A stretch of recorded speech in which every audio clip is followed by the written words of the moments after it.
Sumit Gupta, welcome to the Human Capital Innovations Podcast. Thank you. Thank you, John, for having me. It is a pleasure to be with you. You're joining us from across the pond in Lisbon, Portugal, normally based out of Amsterdam. And I'm south of Salt Lake City in Utah. And today we're going to be talking about human connection, leadership, and the foundational principles behind human behavior and the interconnection of those concepts. I'm super excited for this dialogue. And before we get started, I just wanted to share Sumit's bio with everybody. Sumit Gupta is founder and leadership coach at the Deploy Yourself School of Leadership. He helps leaders at a crossroads do the work of their life while making real impact with people they care about. I love that. Anything else about yourself, your personal or professional background that you'd like to share with me or my audience before we dive on into the conversation? I think I have a very, very interesting background. We can talk about it for ages, but I think the key aspect here is that everything that I do and that I give back is based on my own journey of how I started as an engineer, as an introverted techie.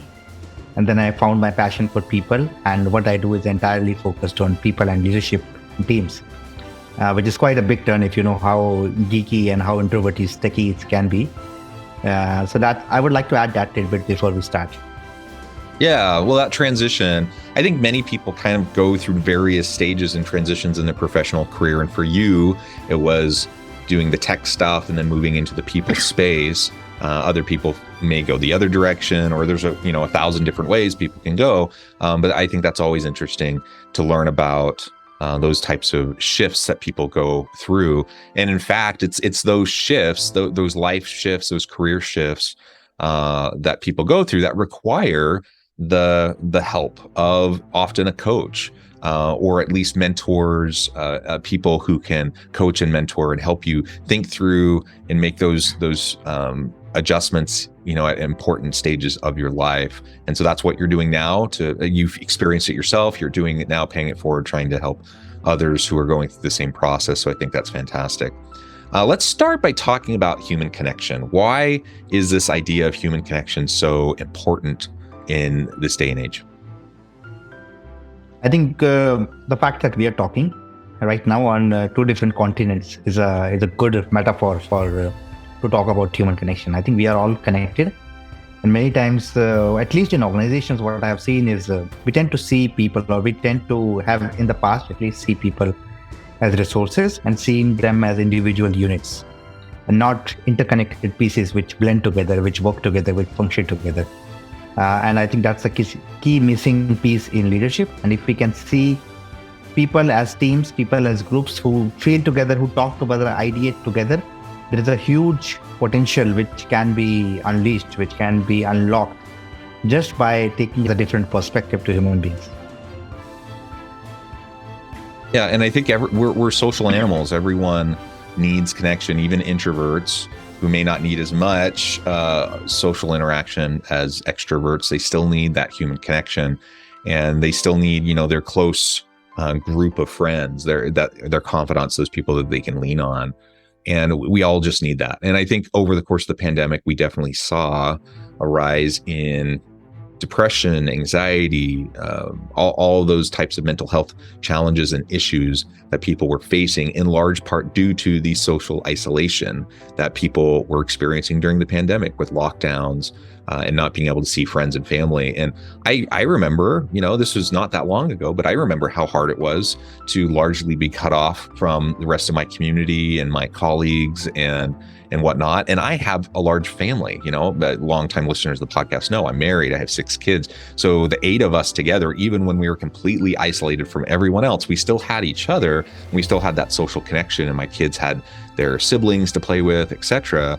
But it still was hard. And I can only imagine how hard it was for people who, may not have had anyone, and they were isolated in their apartment by themselves for months on end.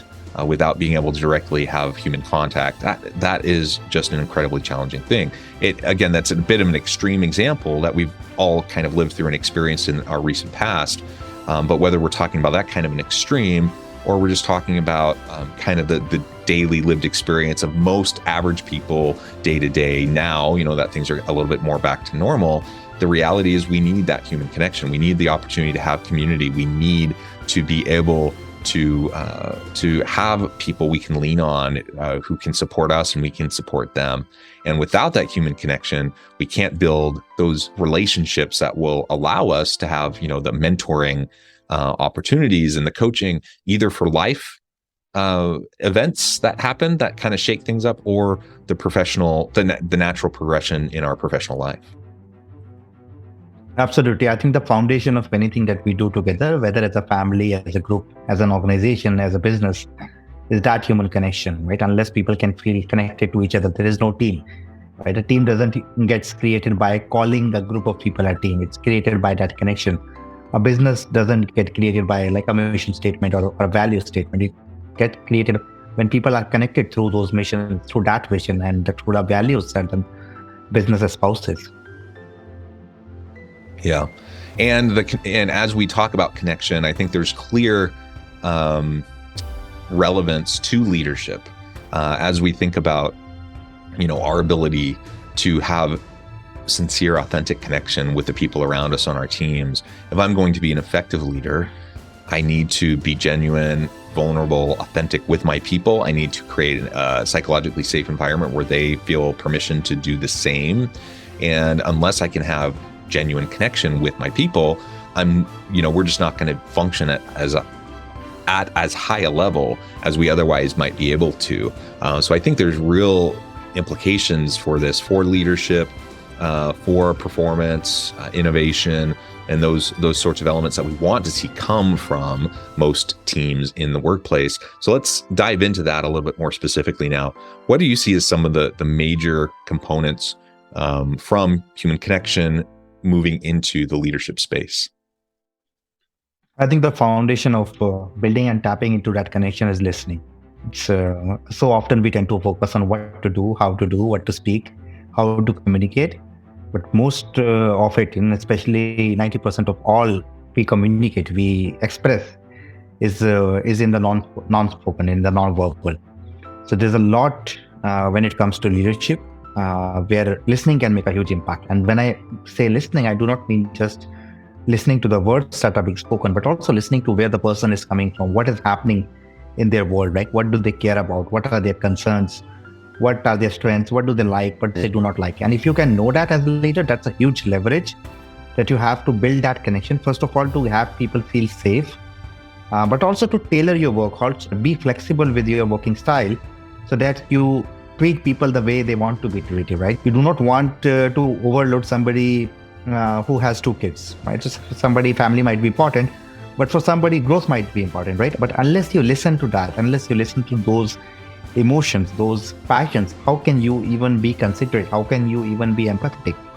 So for me, listening is the foundation. Lack of talking about it because this is so paradoxical. Listening in many ways is seen as something passive. But what I am suggesting is listening as an active activity where you are fully focused on the other person. And that takes practice if you're not used to it. And most of us are not used to it. Yeah. Everyone knows the importance of listening. It's something that gets talked about all the time. My experience is that most people are pretty bad at it. The type of listening we're talking about, the real active listening, being present, like physically, emotionally, connected and present with the person sitting in front of you to have that conversation. That is something that I think is just a challenge. And because everyone has their stuff, everyone has their own baggage, everyone has their own stuff going on in their head, their own internal dialogue. And depending on the nature of the conversation that we might be having, I might get defensive and then immediately, rather than being there with the person, I'm thinking about my defensiveness and what the next thing is I'm going to say. Or if I have some sort of preconceived agenda, I have something I want to do to fix this person or to fix this situation or whatever, I'm not just being present there, listening and hearing and learning. And that's a really hard thing. And I think the best leaders, while there do need to be, directed performance conversations at times, where there's corrective action that needs to be taken, where behavior needs to change, etc. A good leader will know the difference between those types of specific conversations that need to occur and when real, genuine, authentic listening needs to occur, so you can just really understand where the person might be coming from. And in some cases, just give them a chance to vent, to give them a chance to let off some steam, and feel heard and valued, right? And once we're able to do that, then we can, we build those relationships of mutual accountability and trust that now I can move into the performance conversation, at another point in time, when it's necessary. But if I just be with an individual on my team who's having performance issues, and I try to sit down with them and try to listen to them and hear what's going on, if I'm doing that constantly with this performance dialogue going on in the back of my head, chances are I'm not really going to hear what I need to hear. I'm not going to learn what I need to learn. Absolutely. And I think to take it a step beyond, right, I often ask the people that I'm working with not to focus on what you're doing and what you're speaking, but how others are listening to you. And because every leader's authority, every leader's trust lies not in who they are, but also in a huge part in how people are listening to them. Right? So if people are not listening to you as a trustworthy leader, no matter what you do, it's going to make an impact. And unless you can listen to how people listen to you, you cannot have those conversations, or you cannot be flexible enough in the day-to-day to navigate those challenges, because you might be the most trustworthy person, but you did something consciously or subconsciously which is eroding that trust. But can you listen to that in other people's emotions, in their tone of voice, in their language, in their body? And then can you work on it, right? So for me, apart from the business results, apart from what we do, what we produce, a key product of any leader is the listening that they produce in their teams. And if the listening is good, if the listening is productive, then that makes everything easier. That makes difficult conversations easier. That makes trust easier. That makes teamwork easier. But if the listening is it's for poor performance or for a lack of trust in a relationship, then everything else becomes difficult. Even if you do all the best practices, even if you apply everything which has been proven by research and which has been which you see working for other people. So listening is that missing element that can really take you off the tracks without you even realizing what is happening under the surface. Yeah. Excellent. So listening is a really key component to this idea of human connection and its overlap with leadership. What are some other areas that you feel are really vital as we think about being successful leaders and building on that human connection? I think another key element which impacts everything which we do, which includes the listening, is the mood and emotion in which a conversation happens. Right? So the same words being spoken, but being spoken in two different moods or emotions are basically two different conversations. And many people are not aware of that. Right? What is the right mood for this kind of a conversation? And then is my team in that right mood? And then if not, then what am I doing about it? Right? So instead of focusing on the product, the outcome, focus on mood as an outcome, right? So let's say I'm doing an offsite, but I'm doing it on a Friday afternoon. There is no space when people are tired, when people are stressed, to do that kind of big picture thinking. It's much better it happens in a location which is not your usual workplace. Happens probably better on a Monday, on a weekend, on some kind of a relaxed atmosphere, rather than you cram 1 hour for big picture thinking. So instead of focusing on what is the strategy that you want to create, focus on what is the mood, and then allow the strategy to come through that. If we totally ignore that, then we are at the peril of the mood that we find people in. But if we notice, if we can sense, if we can ask people to share what mood they are in, then we can actually be conscious about it, either by our own efforts or through some external facilitation, through external help. For this team to grow, we need to be in this mood. And unless that mood is there, then we are missing something so foundational that every conversation, every tactic, every strategy is going to fall flat. Yeah, absolutely. And as we move into the final stages of this conversation today, I think there's a whole lot of things we can discuss. But one of the things you're doing in your leadership coaching is you're trying to help people understand how to make those transitions in their life, in their career stage, or in their career trajectory. People who want to make bigger impact in the work that they do, while doing work that matters to them, that matters to those around them. All that comes back to these foundational principles of human behavior. Why don't you describe for us some of what you consider to be those foundational principles? We can explore some of those just a little bit.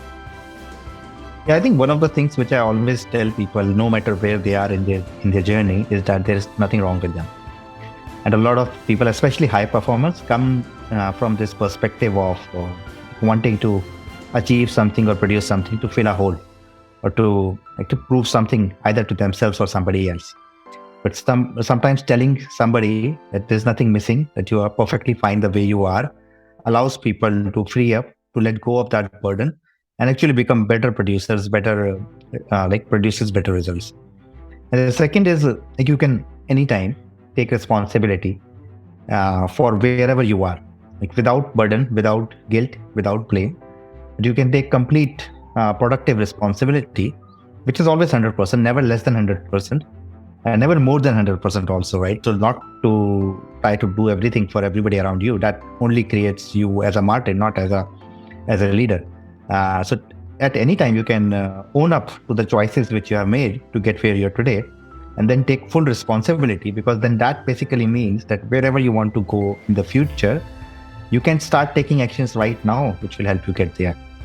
And then most often we have that guilt, the burden, the heaviness of the past. And if we can just let that go, take complete responsibility, drop the guilt, drop everything which is stopping us from being fully here in this moment, is basically my definition of taking responsibility. And allowing that is actually what allows you to listen better. It's actually what allows you to have those conversations in a space, in a mood, in an energy which is less of anxiety and stress or wanting to prove something, but more of openness and flexibility and willing to see where things go, rather than coming in with an agenda and then either this way or you are out.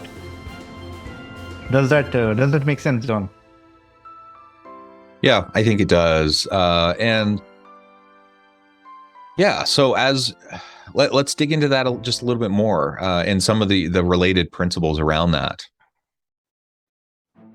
Yeah, I think one of the key principles around understanding yourself and your own journey is to see what narratives have you been telling yourself and what others have been telling yourself, and then trying to see where are the facts there and what are just narratives. And I often say that your life story is just a story, it's not your life. Your life is a lot more, and then you can rewrite the story, you can rewrite the narrative without feeling that you're missing something right now.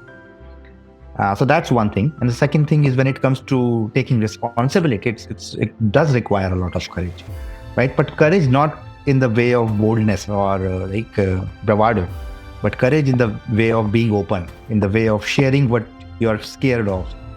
A lot of leaders I work with, and even myself, we get scared of asking for help. We get scared of admitting our mistakes. But that is courage. Courage is listening to somebody else, but courage is also sharing that I have no clue what we will do now.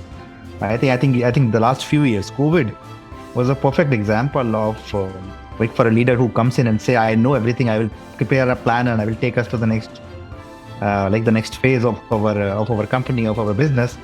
They're just telling a lie to themselves, because this was something which we were facing for the first time. And nobody had any clue, and maybe even now we don't have a clue of how this hybrid virtual work will shape in the next 5 to 10 years. We have no clue. But the moment we stop ourselves from saying, I don't know, I have no clue as a leader, and not to see it as a weakness. In fact, that creates bonding, that gives others an opportunity to contribute. The moment a leader can say, I need help, or how can you contribute? It's a huge shift in not just for themselves. It might look like a vulnerable act, but it's also a very courageous act. Yeah, absolutely. The courage is necessary, and it's only the self-aware, self-confident, self-assured individuals who are going to be willing to demonstrate and to show that kind of vulnerability and to lean on their people. Insecure leaders are the ones that have the false vibrato, puff out their chest and try to act like they have it all figured out. It simply isn't the case, especially in this messy world. It's increasingly complex and complicated. No one person has all the answers or knows the best path forward. You have to lean on and rely on the expertise of your team and your people. And if you're not willing to be a little bit vulnerable and give them, model for them the opportunity to be vulnerable as well, then you're going to be kind of stuck on your own, and it's just going to you're going to become a bottleneck rather than a conduit for increased productivity and innovation and those types of things that we want to see, especially when you are in a time of crisis. Absolutely. And I think one of the key relationships to master for any leader is that relationship with silence, doing nothing. Because that is where you deal with all of the insecurity or your fears, or you even become aware, right? Before you have to deal with it, you have to become aware of what is stopping you. And a lot of leaders are in a race to go somewhere, and they really feel terrorized by taking a break, by stopping. And they feel it as a waste of time. Like even for if I go back 10 years, I would say something like meditation or journaling. I would call it a waste of time. But now it's part of my practice. So a key relationship for every leader, I would advise is to get comfortable with silence and see what comes up, right? Because whatever is coming up is a very important signal. And again, coming back to listening, right? Can you listen to your own body? Can you listen to your own emotions and what is coming up? If being by yourself is making you uncomfortable, then there's a very strong signal here which you need to listen first of all, and then build up yourself as a leader upon that, right? Otherwise, if you are uncomfortable, then you are also expressing that same energy to everybody around you. Yep, absolutely. Sumit, this has just been a really great conversation. I know at the time I'm going to have to let you go here in just a minute, but before we wrap things up for today, I wanted to give you a chance to share with the audience how they can connect with you, find out more about your work, your team, and then give us a final word on the topic for today.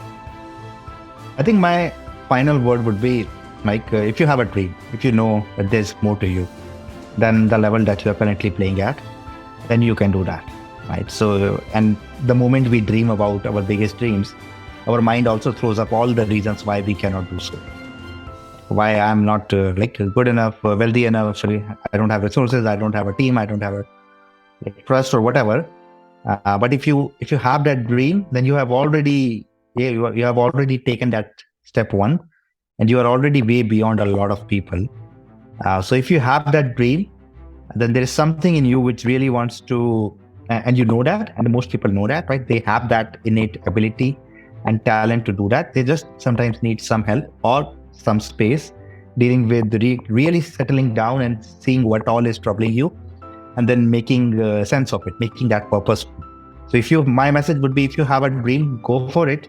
Ask for help. That's not weakness, that's strength, because that is actually taking you where your biggest dreams are. And in fact, what life is if you cannot go after your biggest dreams, your most passionate dreams. I think that's life, living a life where every second you are moving towards your dream, irrespective of whether you're succeeding or failing in those endeavors. That's life. So that would be my message. And for anybody who is interested, I'm very active on LinkedIn. I have a podcast which is called Choosing Leadership, and I have a school of leadership which is deployyourself.com. So anybody who wants to reach out to me, feel free to reach out to me through LinkedIn or through any of the other channels that I just mentioned. Wonderful. Thank you so much, Sumit. It's been a real pleasure. I encourage my audience to reach out, get connected, find out more about what Sumit and his team can do for you. And as always, I hope everyone can stay healthy and safe, that you can find meaning and purpose at work each and every day.